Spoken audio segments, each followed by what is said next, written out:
Yo quiero hablar de la esperanza y voy a llamar a este mensaje la esperanza de Israel. No sé si ha escuchado hablar de la esperanza de Israel, pero es la misma esperanza de la iglesia. Y hoy voy a hablar poco, vamos a dejar que la Biblia hable por nosotros. Amén. Así que vamos a citar muchos pasajes que yo quisiera que en la medida de lo posible usted los busque. A ver, ¿quién me dice cuál es la esperanza de Israel? Que es la misma esperanza de la iglesia. Yo creo que es obvio para muchos, ¿verdad? Es la esperanza suprema por encima de cualquier otra. La esperanza que abrigamos todos. Y yo quiero comenzar leyendo el pasaje de 1 Corintios 15, pasaje que habla de la resurrección. 1 Corintios 15, comenzando en el verso 12. Me indica cuando lo tiene poniéndose en pie, ya usted sabe eso. Amén, póngase en pie, leemos la palabra de Dios. ¿Lo tienen todos? Dice así, comenzando en el verso 12. Pero si se predica que Cristo resucitó de los muertos, ¿cómo dicen algunos entre vosotros que no hay resurrección de muertos? Parece que fue una de esas falsas doctrinas y herejías que se empezó a introducir en la iglesia primitiva. Quizás de parte de los gnósticos, que era un grupo disidente al cristianismo y que espiritualizaba todo, y seguramente el concepto de resurrección también lo espiritualizaron y comenzaron a enseñar que lo de resucitar no era algo literal, porque ellos consideraban que el cuerpo era algo feo, horrible, del cual teníamos que separarnos para ser espirituales. Así que se difundió esta falsa enseñanza. Y Pablo entonces les dice, ¿cómo dicen algunos de entre vosotros que no hay resurrección de muertos? Porque si no hay resurrección de muertos, tampoco Cristo resucitó. Es obvio, ¿verdad?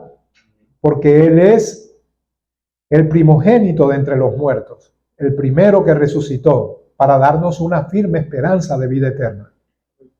Y si Cristo no resucitó, vana entonces nuestra predicación, vana es también nuestra fe. ¿Por qué es vana? Vana es vacía, hueca, sin sustancia. Porque si Cristo no resucitó, y la resurrección es la base del cristianismo. El fundamento de nuestra fe es la resurrección. Y somos hallados falsos testigos de Dios porque hemos testificado de Dios que Él resucitó a Cristo, al cual no resucitó, si en verdad los muertos no resucitan.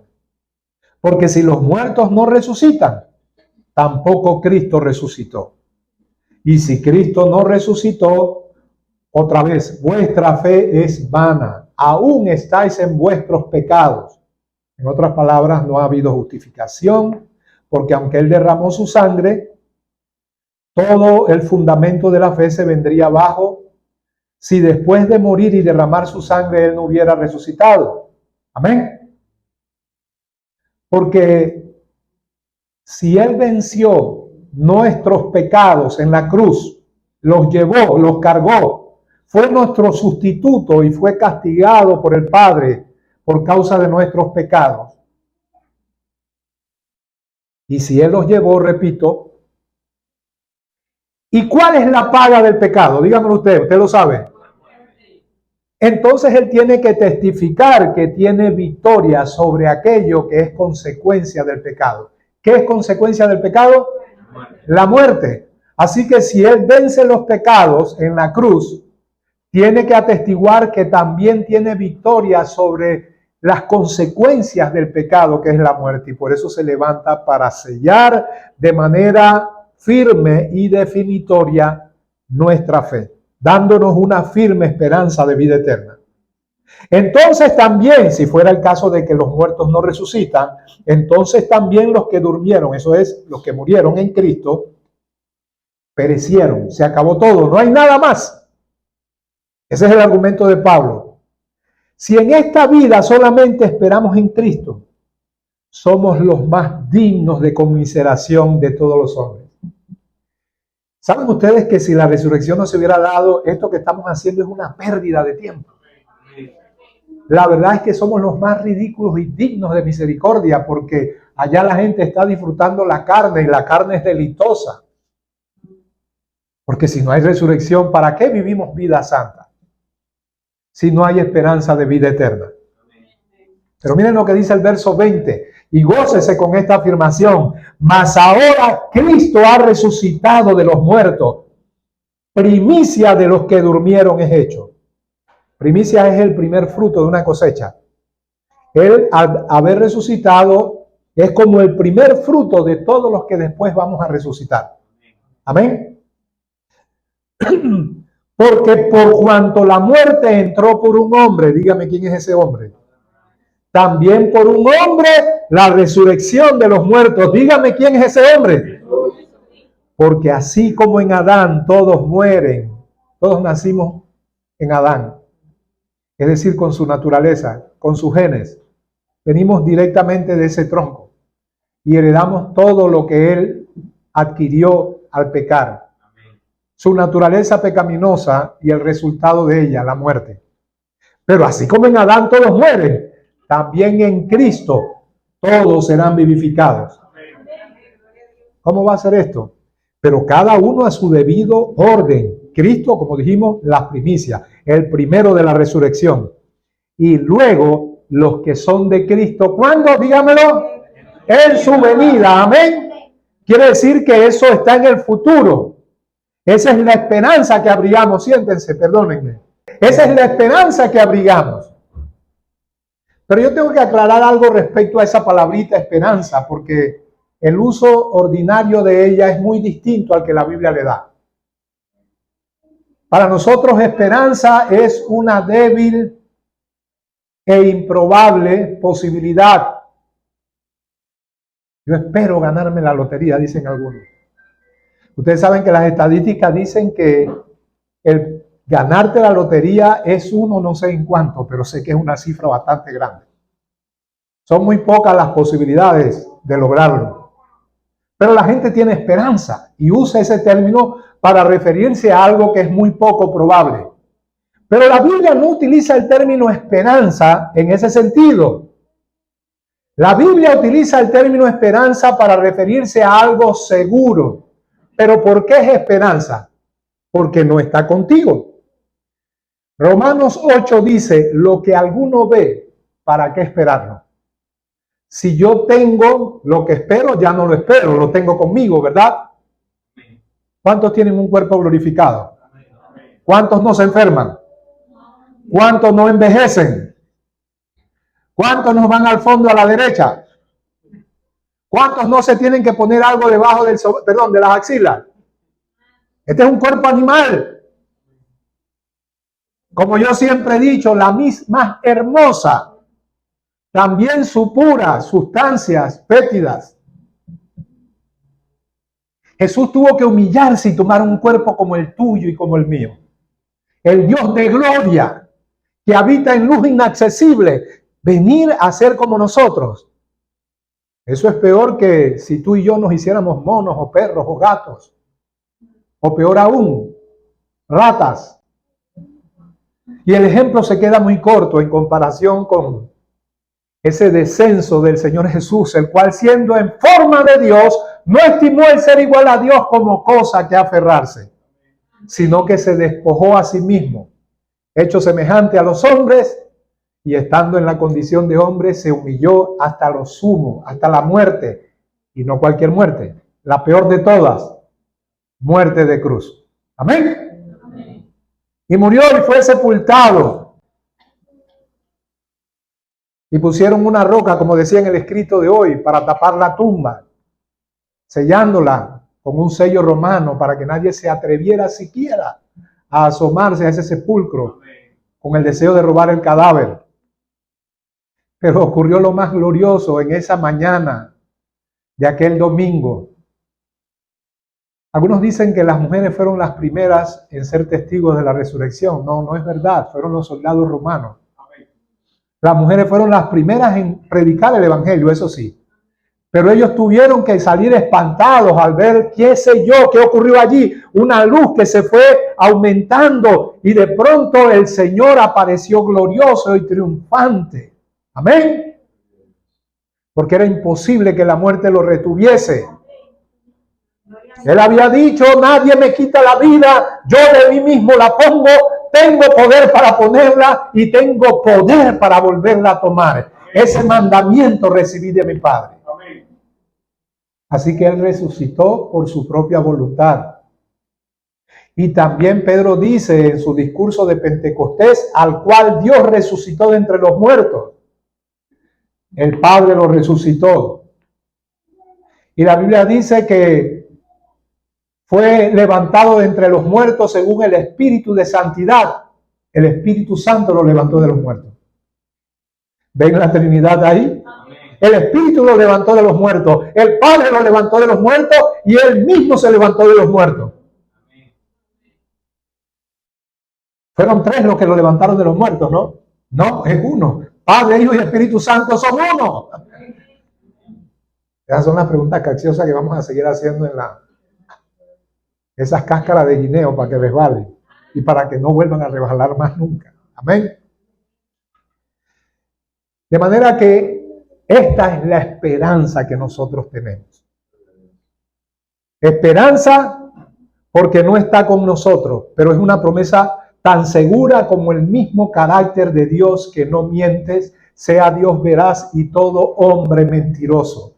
La esperanza de gloria, es decir, de encontrarnos con Jesús para ser glorificados, es algo más cierto que este púlpito que puedo tocar y ver, porque Él se va a deshacer, porque las cosas mutables un día se van a desbaratar para que queden las inmutables, es decir, las que no cambian, las que son como Dios, que no se mudan. Este universo físico va a ser transformado, va a arder en fuego y los elementos ardientes se van a quemar.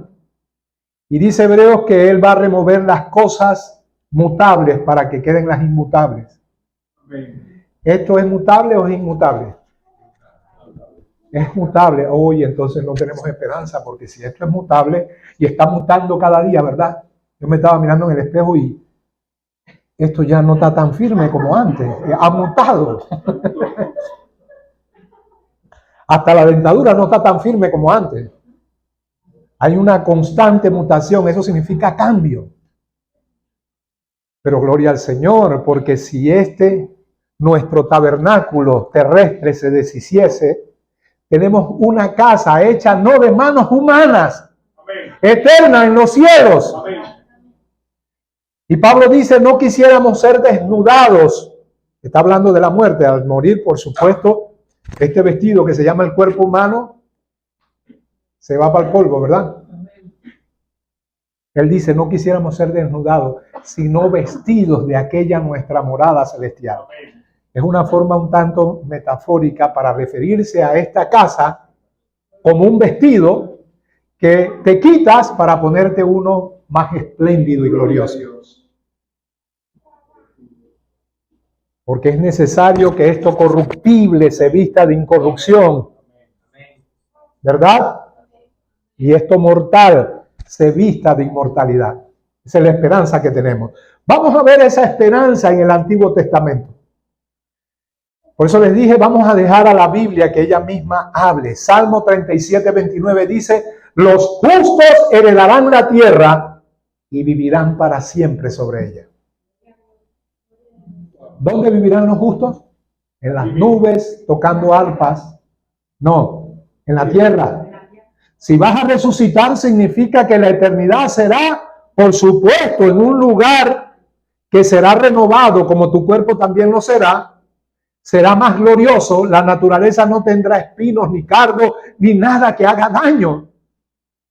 La ferocidad de los animales va a cesar al punto de que un niño va a poder estar al lado de un león. Y un niño va a poder pastorear a un lobo. El cordero va a comer hierba juntamente con el lobo y con el león. Es otro mundo, pero aquí, amén. Los justos heredarán la tierra y vivirán para siempre sobre ella. Isaías 26, yo hablé de eso en una ocasión cuando por primera vez toqué el tema de la ciudad de Dios. Si quieren repase, ese texto es maravilloso. Y ahí en un momento Isaías está hablando de algo, seguramente ustedes lo han escuchado. Ustedes saben que en Génesis 6 hay un misterio que rodea ese pasaje. Los ángeles que cohabitaron con las hijas de los hombres. Algunos dicen que no son los ángeles. No me interesa ese tema ahorita. Lo importante es saber que en ese periodo antediluviano habían gigantes. Hubo visitación de seres caídos. Y el resultado de ello es que estos gigantes eran una suerte de híbridos. Y miren lo que dice respecto a estos seres, que no sé cómo llamarlos. Nefilines dice la Biblia en el original hebreo. Miren lo que dice Isaías: Jehová Dios nuestro, otros señores fuera de ti se han enseñoreado de nosotros, pero en ti solamente nos acordaremos de tu nombre. Ahora va a hablar de este tipo de seres que eran híbridos, no eran seres humanos como tú y yo, a quienes se nos prometió salvación y a quienes se nos prometió una esperanza viva y gloriosa en el cielo. En cambio a ellos no. Mira lo que dice el verso 14, refiriéndose a estos señores. Muertos son, no vivirán. Han fallecido, no resucitarán. Porque los castigaste y destruiste y deshiciste todo su recuerdo. Ustedes saben que todos van a resucitar, ¿verdad? Justos e injustos. Unos para vida eterna y otros para condenación eterna. Pero estos nefilines no van a resucitar. Ahora, ese no es mi tema, lo introduje solamente para que veamos que en el Antiguo Testamento, específicamente en Isaías 26, se toca el tema de la resurrección. Un pantallazo, un asomo, un poco de luz del Antiguo Testamento para hablar de algo que ahora nosotros conocemos como la bendita esperanza. Más adelante, en el versículo 19 de ese mismo capítulo, dice: tus muertos vivirán. Hablando del pueblo de Dios. Sus cadáveres resucitarán. Y ahora lo dice poéticamente: despertad y cantad, moradores del polvo. ¿Quiénes son los moradores del polvo? Los muertos. Es una forma poética de decirlo. Es como si dijera: ahora el que murió yace desvanecido en el polvo. Realmente sabemos que no está ahí. El que ha conocido a Cristo está en la presencia de Dios. Pero es una forma poética de hablar, ¿verdad? Como si dijera: despertad, cantad, moradores del polvo, porque tu rocío es cual rocío de hortaliza, y la tierra dará sus muertos. Resurrección en el Antiguo Testamento. Amén. Hay uno que me gusta mucho del Antiguo Testamento. Este era un hombre que había perdido toda esperanza. Había perdido la esperanza de su familia, de sus bienes y riquezas, de su salud. No tenía ninguna esperanza. Había perdido la esperanza de tener amigos que lo alentaran.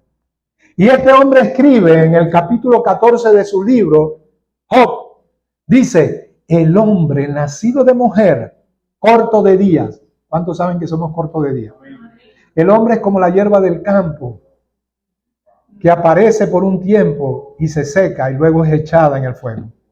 Amén. Así que él, desde esa perspectiva, un hombre ya sin esperanza, porque cuando tenemos fortaleza y juventud, pareciera como que creyéramos que el tiempo es largo. 60, 70, 80, 90 años. ¿Es algo largo? No. Por eso él dice: el hombre nacido de mujer, corto de días. Pero no solamente corto de días. En este mundo hay muchos sinsabores. Amén. Y hastiado de sinsabores. Noten la comparación que dije yo hace un momento. Sale como una flor y es cortado. La duración de una flor no es mucha. A nuestro parecer, desde la perspectiva de Dios, la vida del hombre es nada. Es como una neblina que aparece y ya al mediodía se disipa. Nace como una flor y es cortado. Y huye como la sombra y no permanece. Ciertamente sus días están determinados y el número de sus meses están cerca de ti. Dios conoce el número de nuestros días en esta tierra. Amén. Le pusiste límites de los cuales no pasará. Si tú lo abandonares, Él dejará de ser. Entienda eso. Usted vive y yo vivo por el aliento de Dios. Amén. Él es soberano. Él está en control de todo. No piense que Él dejó eso a su propio albur, como dicen los deístas. Si tú lo abandonares, Él dejará de ser. Entre tanto, deseará como el jornalero su día. Eso ha tenido varias interpretaciones. Yo creo que esta es la correcta. Sabes que terminó la jornada de un trabajador. ¿Y qué va a hacer? A dormir, pero con la esperanza de que volverá al día siguiente a su jornada. Así que el hombre en lo profundo de su ser, como dice Eclesiastés, Dios puso eternidad. Él tiene una vaga esperanza de que no todo va a concluir con el sueño de la muerte, que hay algo más allá. Por eso todo hombre desea nuevamente su jornal. Amén. Y luego va a comparar la vida del hombre que nace, vive y después muere con un árbol. Dice, porque si el árbol fuere cortado, ahí es donde compara a un árbol con la muerte de un ser humano. Si el árbol fuere cortado, aún queda de él esperanza. Retoñará aún y sus renuevos no faltarán. Y si se envejeciera en la tierra su raíz y su tronco fuere muerto en el polvo, al percibir el agua reverdecerá. Job está diciendo, si eso le pasa a la naturaleza, si un árbol que es cortado y su tronco es deshecho y aún solamente queda la raíz, percibe un poco del rocío y él da un pequeño brote, como quien dice, no he muerto, aquí estoy nuevamente. Amén. Así que él está anhelando estas cosas y está mirando la naturaleza de Dios y está diciendo, ¿por qué a los árboles le pasa esto? ¿Por qué el jornalero termina su jornal y va y duerme, pero con la esperanza de que volverá al día siguiente a levantarse? Mas el hombre, ahora deja al árbol y va con el hombre, mas el hombre morirá y será cortado. Perecerá el hombre. ¿Y dónde estará él? Como las aguas se van del mar y el río se agota y se seca, así el hombre yace y no vuelve a levantarse. Miren este vislumbre del futuro dentro de la inspiración y la revelación bíblica a este hombre. Hasta que no haya cielo, no despertarán. El libro de Job es increíble, ahí hay mucha revelación incluso de datos científicos. Él está diciendo que hasta que no hayan cielos, es decir, los cielos nuevos, Él no despertará. Recuerden que la promesa de resurrección es para todos los seres humanos, solo que unos para vida eterna y otros para condenación eterna. No se levantará de su sueño. Y aquí viene la pregunta del millón. Si el hombre muriere, ¿volverá a vivir? Déjenme intercalar un pasaje glorioso, Juan 11:25, porque Jesús da respuesta a esta interrogante. La interrogante de Job, después de haber declarado todo lo que hemos leído, es esta. Ahí es donde él quiere llegar. Si el hombre muriere, ¿volverá a vivir? Jesús responde, sí, yo soy la resurrección y la vida. El que cree en mí, aunque esté muerto, vivirá. Y todo aquel que vive y cree en mí, no morirá eternamente. Esa es nuestra gloriosa esperanza. Amén. Y noten cómo él termina. Todos los días de mi edad esperaré hasta que venga mi liberación. Aquí es un hombre que ya no tiene gusto por esta vida. Él ha tenido plata, él ha tenido todo, riqueza, todo lo que un hombre desea. Y él dice, estoy hastiado de todo. A mí lo que me espera es, esto es lo que yo deseo, pero él no tiene gran revelación. Jesús no ha resucitado. No tenemos 1 Corintios 15. Pero sin embargo, él tiene inspiración del Espíritu Santo para declarar estas cosas. Todos los días de mi edad esperaré hasta que venga mi liberación. Pregunto, ¿no es la resurrección de los muertos una liberación? Amén. Liberación de esta condición de vida física que se desgasta, que envejece, que se afea. Y liberación sobre todo de la naturaleza pecaminosa con la cual luchamos constantemente. Entonces llamarás, esta es la resurrección de los muertos, y yo responderé, tendrás afecto a la hechura de tus manos. Y así como este pasaje, muchos otros en el Antiguo Testamento, un tanto oscuros, un tanto crípticos, no es revelación neotestamentaria, no es abundante luz de lo que iba a revelarse en el Nuevo Testamento, pero lo suficiente para que entendamos que desde los tiempos del Antiguo Testamento, esa era la esperanza que tenían todos los israelitas. Amén. La vida eterna y la resurrección de los muertos.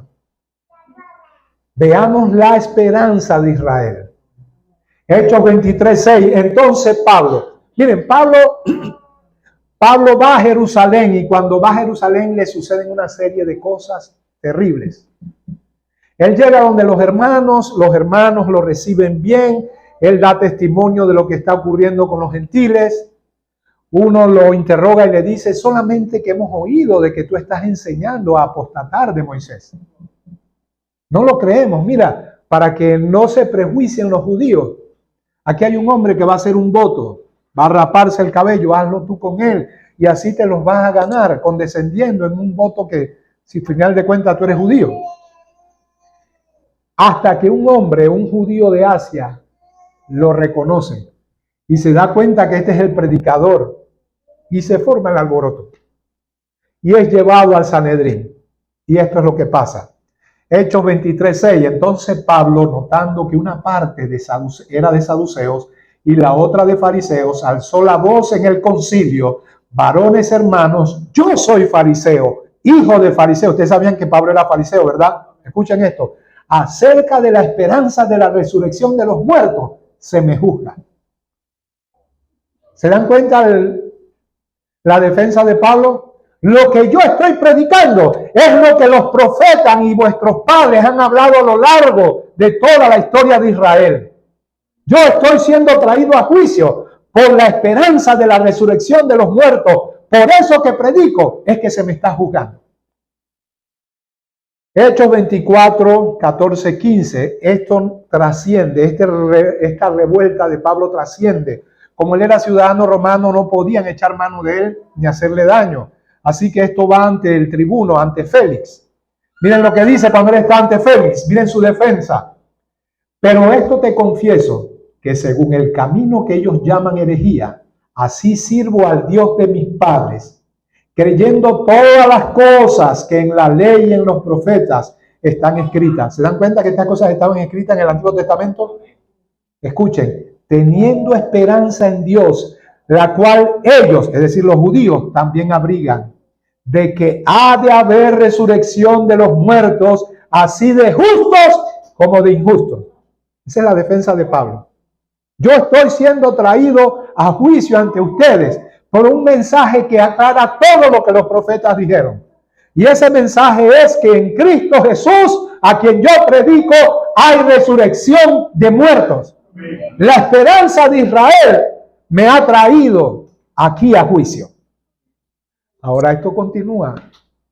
Ahora lo llevan ante el rey Agripa. Hechos 26:6. Y ahora, por la esperanza de la promesa que hizo Dios a nuestros padres, soy llamado a juicio. Promesa cuyo cumplimiento esperan que han de alcanzar nuestras 12 tribus, sirviendo constantemente a Dios de día y de noche. Por esta esperanza, oh rey Agripa, soy acusado por los judíos. Pablo está convencido, mi mensaje, ahora aclarado por la aparición de Jesucristo, que de manera personal me hizo entender las Escrituras. El mensaje que yo predico es la aclaración de todo lo que los profetas dijeron. La esperanza de Israel es la vida eterna a través de la resurrección de los muertos. Y ese es el mensaje que yo estoy predicando. Amén. Ahora vamos a otro paso más. Es que Pablo, el Señor le dijo, vas a sufrir. Yo le mostraré cuánto te es necesario padecer por causa de mi nombre.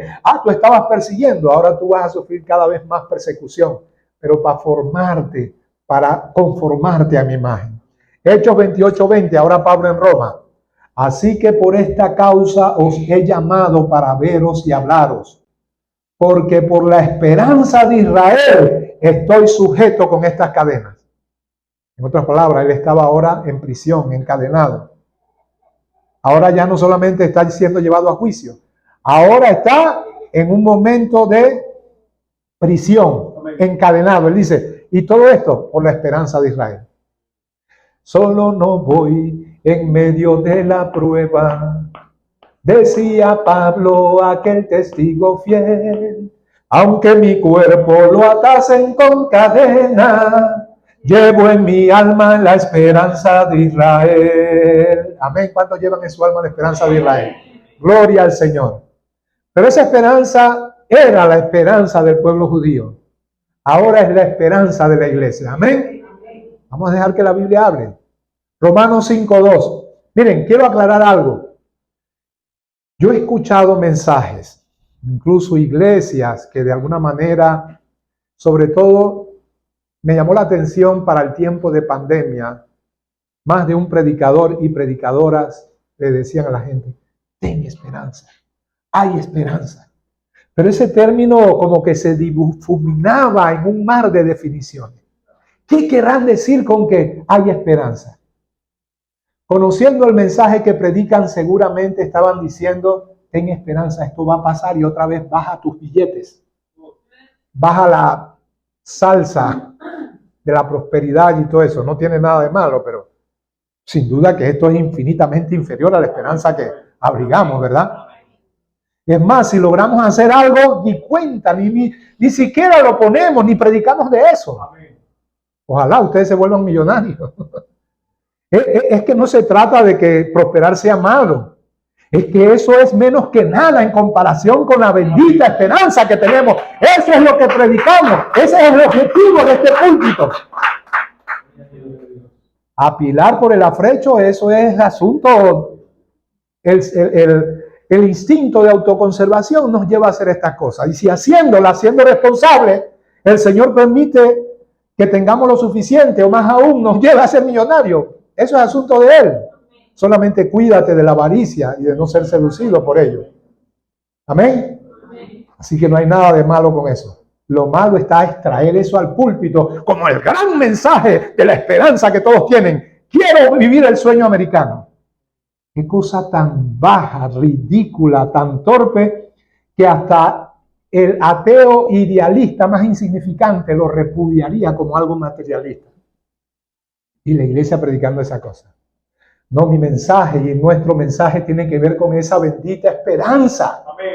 Yo quisiera que esa esperanza estuviera siendo abrigada en tu corazón diariamente, viendo como si estuvieras aquí y ahora, lo que será realidad en un futuro, y vas a ver cómo tu sufrimiento y tus males se mitigan. Amén. Porque esta leve tribulación produce en nosotros, esta leve tribulación momentánea produce en nosotros un cada vez más excelente y eterno peso de gloria.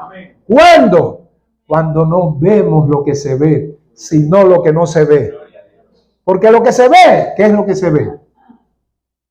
Ese bolsillo vacío es lo que se ve.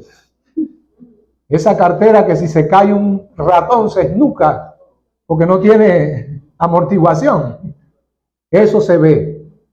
Esas dolamas que tienen, eso se ve y se siente. ¿Qué es lo que no se ve? Esa esperanza que es segura, amén.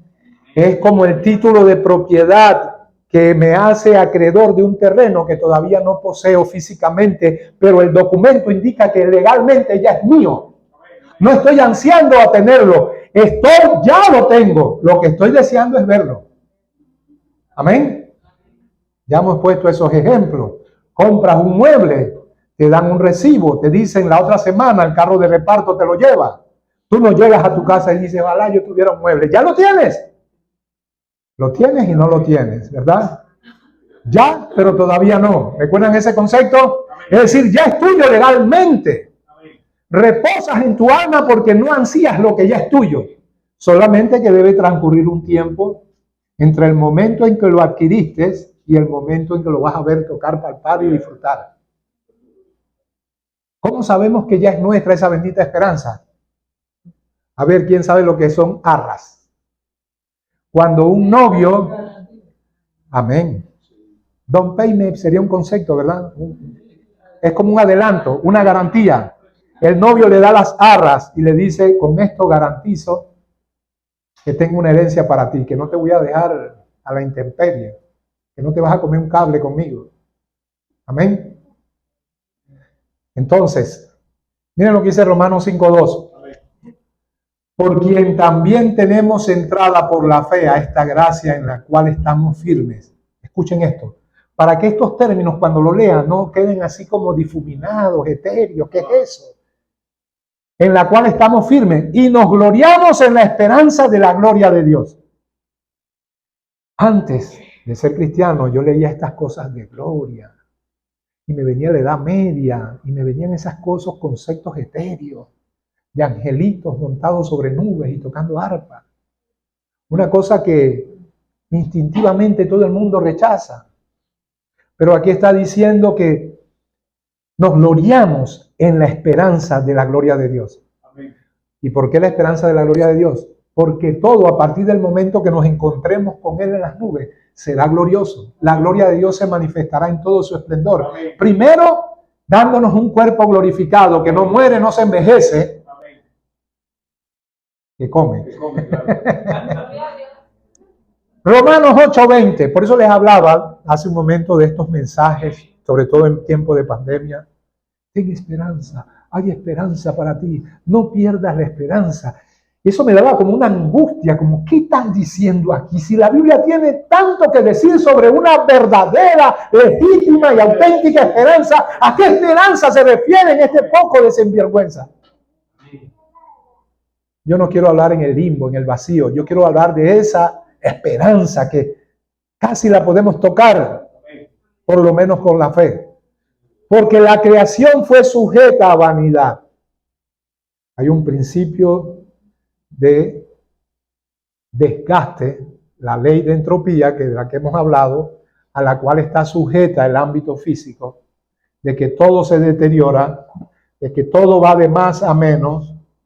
Pero ese principio, esa ley desaparecerá cuando venga la gloria del cielo a visitar esta tierra. La creación fue sujeta a vanidad, no por su propia voluntad, sino por causa de aquel Dios que la sujetó ¿en qué? En esperanza. Es como si dijera tranquila, tranquila, cálmate, huracanes, terremotos, cálmense. ¿Cómo se llama esto cuando los ríos se desbordan?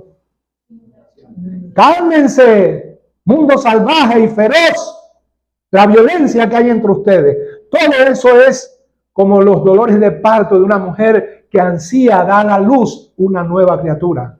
Es como si dijera, la creación va a dar a luz un nuevo día, un nuevo mañana, una nueva creación que no va a estar sujeta a esta ley de vanidad, a esta ley de entropía. Pero es una esperanza, es decir, todavía no es real, pero es segura. Pero está en el futuro, por eso es esperanza. Romanos 8:24, porque en esperanza fuimos salvos. ¿En qué fuimos salvos? Esperanza. Es decir, que no hemos recibido todo, lo que hemos recibido es más de carácter judicial y legal que real y palpable, ¿verdad?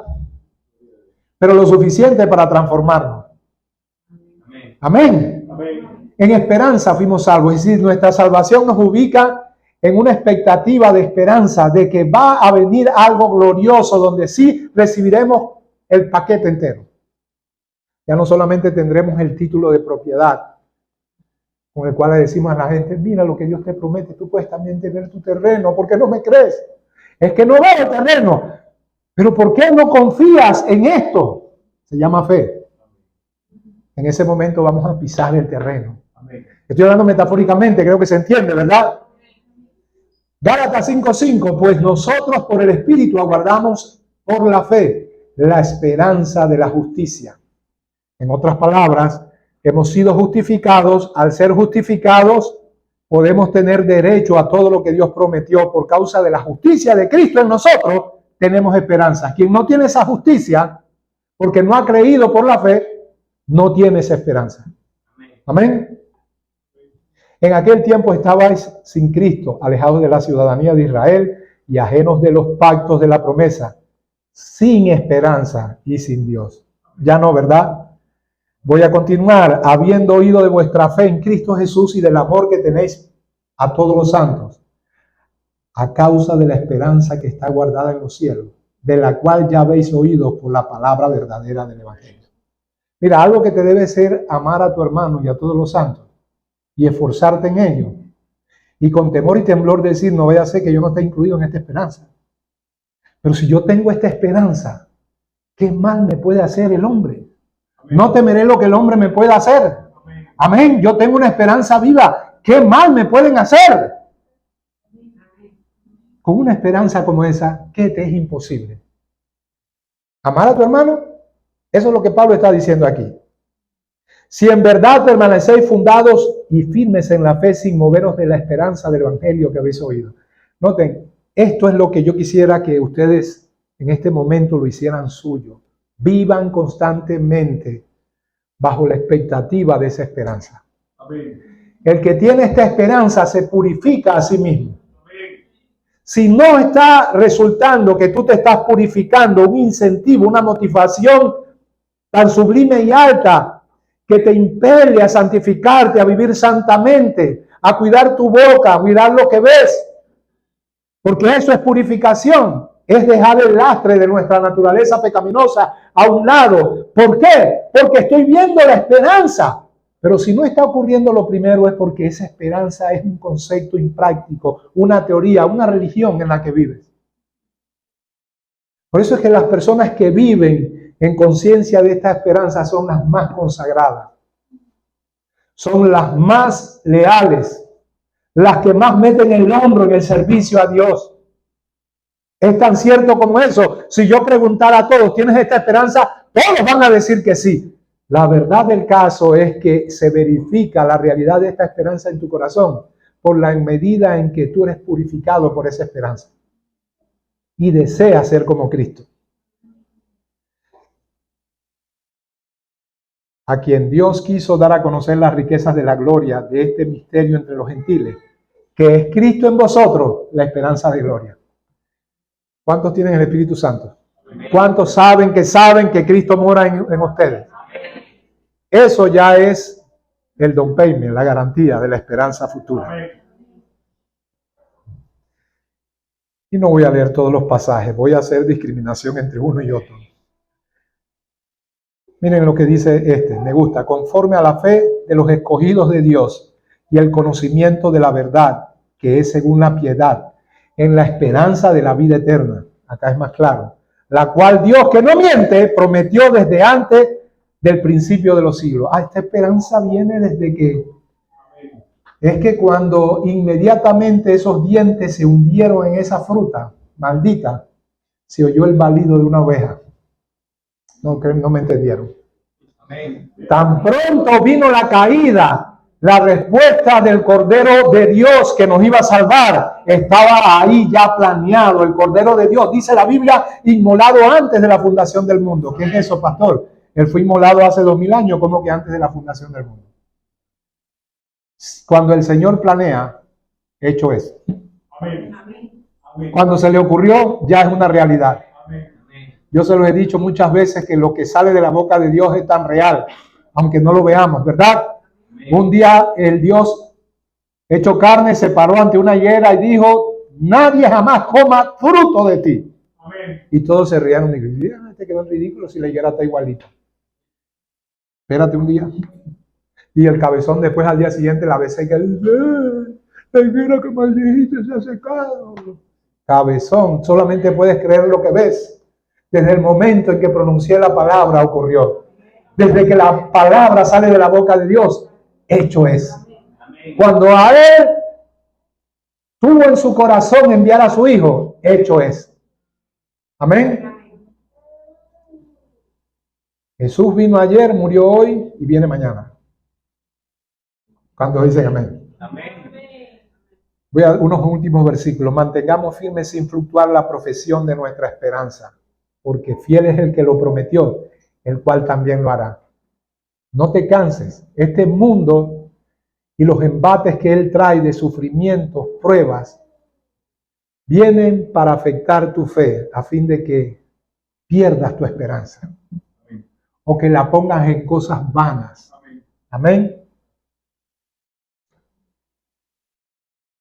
Bendito el Dios y Padre de nuestro Señor Jesucristo, que según su grande misericordia nos hizo renacer para una esperanza viva por la resurrección de Jesucristo de los muertos. ¿Qué nos dio esa esperanza? La resurrección de Jesucristo de entre los muertos. Amados, ahora somos hijos de Dios, pero aún no se ha manifestado lo que hemos de ser. Pero sabemos que cuando Él se manifieste, seremos semejantes a Él, porque le veremos tal como Él es. Y todo aquel que tiene esta esperanza en Él se purifica a sí mismo. Gloria al Señor. Amén. Voy a concluir con el pasaje que leímos al principio. Y quiero leer otra porción en el versículo 32. Primer argumento que se deduce de sugerir que no hay resurrección de los muertos, como los gnósticos estaban proclamando. Esa herejía se estaba introduciendo en la iglesia. Pablo dice, si los muertos no resucitan, comamos y bebamos porque mañana moriremos. Ese comer y beber es más amplio, es representativo de todos los deleites que podemos disfrutar en esta tierra. Él dice, disfruta de todo, no te niegues nada que tu vista y tu corazón desee, si mañana vas a morir. Amén. Sin embargo, luego él dice, miren, esto es importante, mantente en la palabra, mantente oyendo predicación, mantente en la palabra, porque el en contacto con este mundo y con las conversaciones de este mundo vulnera tu fe y con ella la esperanza que te purifica. Por eso él dice, no erréis, las malas costumbres corrompen las buenas costumbres. Las malas conversaciones, perdón. Él está citando a un filósofo griego, por si acaso ustedes no lo saben. Velad debidamente y no pequéis. Concluyo con esto. Dirá alguno, ¿cómo resucitarán los muertos? ¿Con qué cuerpo vendrán? Necio, lo que tú siembras no se vivifica si no muere antes. ¿Entendemos eso? ¿Entendemos cómo una semilla fructifica? Ella cae a tierra. Ese es el hábitat de la semilla. Ese es el medio adecuado para que la semilla fructifique. Una semilla puesta en la alacena no va a pasar nada con ella. Ahí pueden pasar los años. Esta palabra abierta en el Salmo 119. Yo no leo. A mí no me gusta leer. No siembren la semilla. Pues me gustó un concepto que le escuché a Alexandra en estos días atrás. Alexandra dice, ella tiene es como un maceterito, ¿verdad? Una cosa así. Pero tenía una semilla y parece que las semillas también tienen tiempo de caducidad. Y en un momento dado, ya esas semillas no fructificaron. No, yo el otro año voy a estudiar la palabra, por ahora déjame tranquilo que yo no sirvo para eso. Lo mío es escuchar y alabar. Eso es lo mío, pero no me impidas que lea ni que estudie. Y esa semilla entra en caducidad y no te sirve para nada. Y eso me recuerda también lo que pasó en el desierto con el maná, que se agusanaba y se podría. Un alimento integral que venía del cielo con todos los nutrientes, minerales y todo lo que necesita el cuerpo para alimentarse. Pero ese mismo alimento, con toda esa capacidad de nutrición, se podría y se volvía nada cuando lo acumulabas. Y a la gente le gusta acumular conocimiento. Alguien me decía, no, mira, los arminianos no pueden avanzar espiritualmente porque no tienen este concepto y no tienen este concepto. ¿Quién te dijo eso? Hay muchos que no tienen ese concepto y ni siquiera se congregan. Entonces, ¿de qué les sirve? Y en la red hay muchos de esos. Un poco de teólogos reformados, pero carnales. En estos días, y fue un malintencionado porque él no dijo eso que ellos dijeron que dijo. Con respecto a un tema de doctrina, acusaron al pastor Miguel Núñez de haber sido hereje, pura maldad. Y no fueron gente de la prosperidad ni ninguno de esos. Fueron reformados como él, calvinistas como él. Entonces, la doctrina que no entra y penetra en el corazón se aguzana y te hace herer en lugar de oler a Cristo. ¿Cómo resucitan los muertos? Bueno, como la semilla. La semilla necesita morir por la acción de la humedad del calor, la oscuridad, y solo cuando muere, entonces es vivificada y comienza a crecer.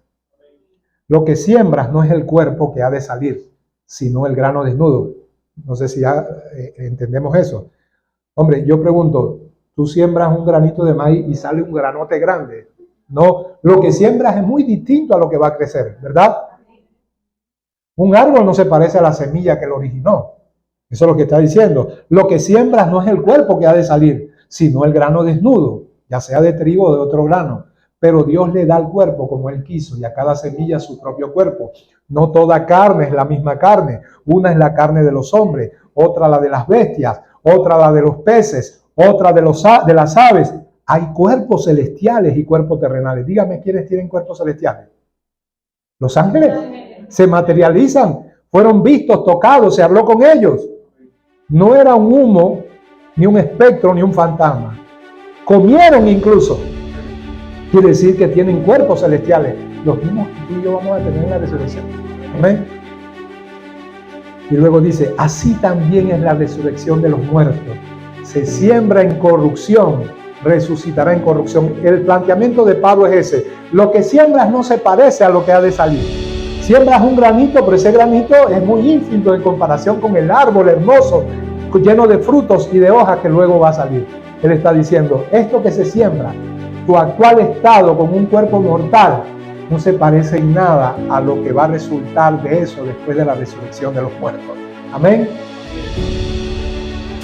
Miren lo que dice, así también está escrito, fue hecho el primer Adán, alma viviente, el primer Adán, espíritu vivificante. Y por último, este pasaje que yo creo que hace que a uno se le espeluquen los pelos del cuerpo cuando lo lee. He aquí os digo un misterio. No todos dormiremos. ¿Cuántos esperan estar en ese momento? No todos dormiremos y no todos moriremos, ¿verdad? No todos moriremos. Yo no sé quién dice que todos los seres humanos tienen que morir. Va a haber una generación que no va a morir. Pero todos seremos transformados. En un momento, en un abrir y cerrar de ojos, a la final trompeta, porque se tocará la trompeta y los muertos serán resucitados incorruptibles y nosotros seremos transformados, porque es necesario que esto corruptible se vista de incorrupción y esto mortal se vista de inmortalidad, y cuando esto corruptible se haya vestido de incorrupción y esto mortal se haya vestido de inmortalidad, entonces se cumplirán las palabras que está escrita: sorbida es la muerte en victoria. Eso significa que la muerte, con todo y lo poderosa que es, tan poderosa que atrapa a ricos y a pobres, a poderosos y a débiles, a propios y extraños, es decir, cristianos y quienes no son, nadie se escapa de ella. Pero en ese momento dice que por la gloria majestuosa del que resucitó, la muerte va a ser absorbida. La muerte, se le va a dar muerte a la muerte. Amén. Sorbida es la muerte en victoria, y se le va a decir a la muerte: ¿dónde está, muerte, tu aguijón? ¿Dónde, oh sepulcro, tu victoria? ¿Entendemos eso, verdad? La muerte tiene victoria siempre. Nadie se escapa de ella, pero un día se le va a decir, cuando estemos con cuerpo glorificado: a mí no me has vencido. ¿Dónde está tu victoria? Yo triunfé sobre ti, pero no fui yo. Yo estoy aquí en pie delante del Hijo de Dios para disfrutar la vida eterna. Porque Él resucitó, también yo voy a resucitar, porque me dio una esperanza. Y sonará la trompeta y los muertos en Cristo resucitarán primero. Luego nosotros, los que vivamos, los que hayamos quedado, seremos arrebatados para recibir al Señor en el aire. Amén. Tenga eso en su mente. No quite esa expectativa de su ser. Gloria al Señor. Dios les bendiga a todos. Amén.